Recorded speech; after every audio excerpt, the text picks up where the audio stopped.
All right, welcome to The Explainer. Today we're going to break down the essential legal and educational frameworks that shape deaf and hard of hearing education. We're talking everything from the big federal laws down to the specific strategies that happen in the classroom. So let's just get right to it. What does an appropriate education for a deaf student actually mean?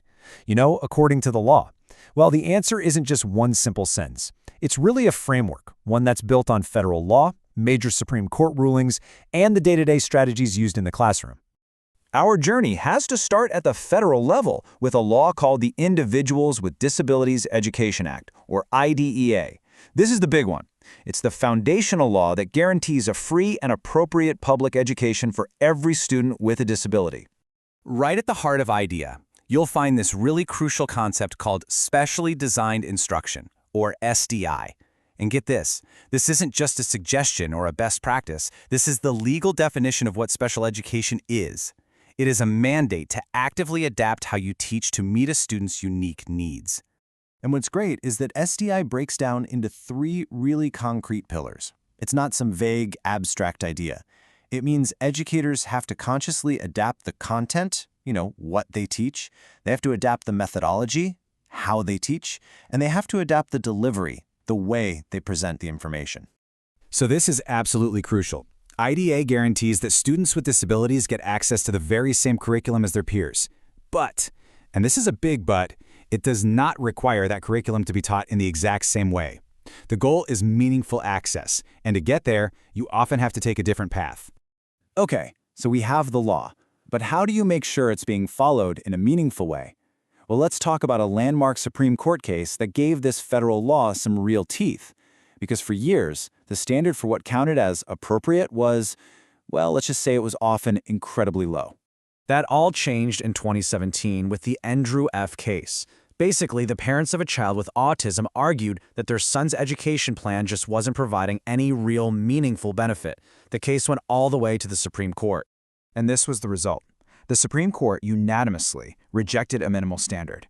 They set this powerful new precedent, saying that an IEP has to be designed for progress that is appropriate considering the child's specific circumstances. And this slide just lays out the shift so perfectly.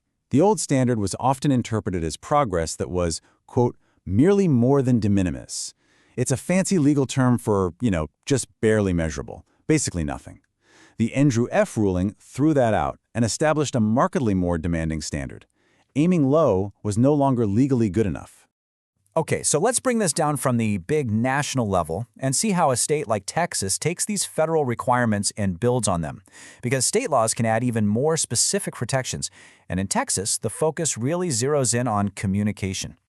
The Texas Education Code adds this critical layer that directly addresses the central role of communication. And this goes way beyond just simple accommodation. It defines communication as a core part of the education itself.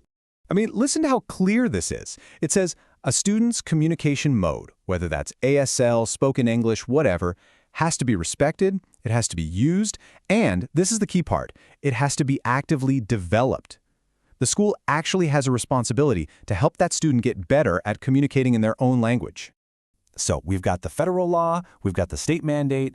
How does all this legal stuff translate into what actually happens in the classroom? What does this look like day to day for a teacher and a student? Well, you really have to look at the research. And this quote from the renowned scholar Mark Marshak gets to the very heart of the challenge. A lot of deaf and hard of hearing students come to school having experienced something called language deprivation, simply from a lack of consistent, fully accessible communication from birth.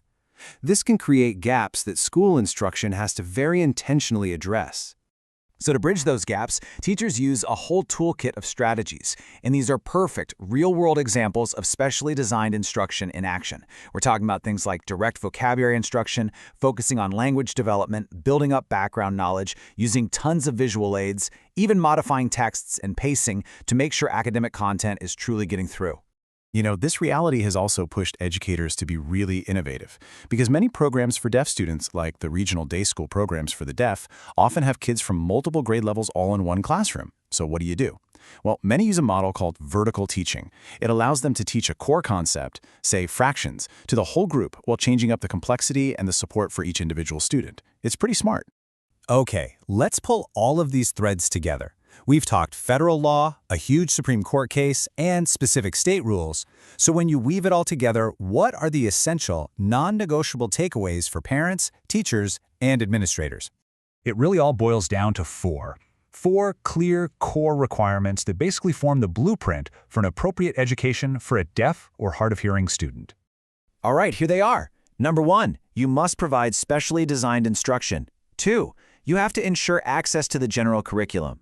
3, you have to specifically address their communication and language needs. And number 4, the school must actively help develop the student's unique communication mode. These 4 things, they are the legal and ethical bedrock. And that brings us to the final question, doesn't it? Knowing these rights and responsibilities is the critical first step. But the real work is in applying them, thoughtfully and consistently, to build an educational environment where language access becomes the key that unlocks every student's potential to succeed and truly thrive.